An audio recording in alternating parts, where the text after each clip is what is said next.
21 கமண்டலம் வைக்கும் முறையும் அதன் விளக்கமும். வணக்கம். சித்தர்கள் உலகம் உங்களை வணங்கி வாழ்த்தி மகிழ்கின்றது. 21 கமண்டலங்களை வைத்து தியான நிலையாக வழிபாடு செய்து பல அளப்பரிய ஆற்றல்களை பெற முடியும். 21 கமண்டலங்களை வைத்து நடுவில் அமர்ந்து கொண்டால் நம் தேகம் ஒளி தேகமாக மாறிவிடுகிறது, பிராண ஒளி தேகமாக மாறிவிடுகிறது. இவ்வாறு 21 கமண்டலங்களை வைத்து நடுவில் நாம் அமர்வதால் நம் எண்ணமெல்லாம் பலிதமாகிறது. எனவே நாம் எண்ணக்கூடிய எண்ணங்கள் தூய்மையானதாகவும் நடுமையமானதாகவும் இருக்க வேண்டும். நாம் ஒரு இடத்தில் அமர்ந்து கொண்டு நம்மை சுற்றிலும் 2 அடி தூரத்தில் ஒரு வட்டத்தை போட வேண்டும்.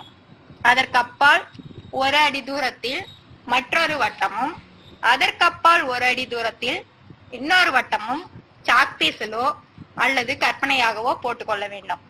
முதல் வட்டத்தில் 7 கமண்டலங்களை சமமாக வைத்துக் கொள்ள வேண்டும். 2வது வட்டத்தில் 7 கமண்டலங்களை அதன் இடைவெளியில், அதாவது முதல் வட்ட கமண்டலங்களுக்கு இடைவெளியில் 2வது வட்டத்தில் வைத்துக் கொள்ள வேண்டும். அப்படி வைக்கும் போது ஒரு முக்கோண அமைப்பு உருவாகும். 3வது வட்டத்தில் 7 கமண்டலங்களை அதற்கு முன்வரிசையில் உள்ள கமண்டலங்களின் இடையில் வைத்துக் கொள்ள வேண்டும். கமண்டலத்தின் மூக்குத்துவாரத்தின் வழியாக வருகின்ற காற்று நம் உயிர் சக்தியுடன் கலந்து விடுகிறது. ஆத்மா என்பது அதிலே வெளிப்படும். இதைத்தான் சித்தர்கள் பயன்படுத்தி இருக்கிறார்கள். அவர்கள் கையிலே கமண்டலத்தை வைத்திருப்பார்கள். அதன் துவாரத்தை கை பெருவிரலிலே அரைவட்டமாக சுழற்றுவார்கள். அவ்வாறு சுழற்றும் போது பூமியில் உள்ள நீர் சக்தியுடன் தொடர்பு கொள்வார்கள். வான்வேகத்தில் உள்ள நீர் சக்தியுடனும் தொடர்பு கொள்வார்கள்.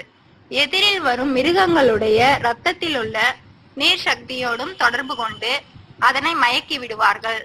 கமண்டலத்தின் மூக்குத்துவாரத்தின் வழியாக வரும் காற்று மிருகங்களோடு தொடர்பு கொள்வதால் அது குறைந்தது 10 நாட்களுக்கு ஈர்ப்பு தன்மை ஏற்பட்டு அதற்குள் இறக்கும் தன்மையாக மாறிவிடும். இதனையே சித்தர்கள் புலியின் மீது பயன்படுத்தி அது இறந்தவுடன் கூடுவிட்டு கூடு பாயும் நிலைக்கு பயன்படுத்தி பிறகு தன் நிலைக்கு வந்து விடுவர். இதனை உலக நன்மைக்காக பயன்படுத்த வேண்டும் என்றும் தனிப்பட்ட வரவு செலவிற்காக பயன்படுத்த கூடாது. தூய்மையான எண்ணங்களையே வைத்துக் கொள்ள வேண்டும். நமது உடலை பிராண தேகமாக மாற்றிக்கொள்வதால் நாம் மட்டும் நன்மை பெறாமல் நம்மை சுற்றி இருப்பவர்களும் நன்மை பெறுவார்கள். நம் ஊரில் மழை பொழியும், நல்ல வளமுடன் நம் ஊர் இருக்கும். இதனை சித்தர்கள் உலக நன்மைக்காக பயன்படுத்தினர். சித்தர்கள் என்பவர் தன்னை நறுமணமாக்கி தங்களுடைய மலக்கழிவுகள் சிறுநீரை நறுமணமாக்கி கொள்பவர்கள். நவதுவாரங்களையும் நறுமணமாக்கி கொள்பவர்கள். எவ்வாறு ஓர் ஆலயம் அதன் புனித தன்மையை மறைத்து 3வது கண் திறக்கும் முறையை மறந்து விட்டோமோ அதனை சித்தர்கள் உலகம் நாம் வருங்காலத்தில் இழந்துவிடக் கூடாது என்பதற்காக பதிவு செய்து கொடுக்கிறது. அந்த சித்தர்களின் நிலையை நீங்கள் அடைய வேண்டும் என வணங்கி வாழ்த்தி மகிழ்கின்றோம். நன்றி, வணக்கம். வாழ்க வளமுடன். வாழ்க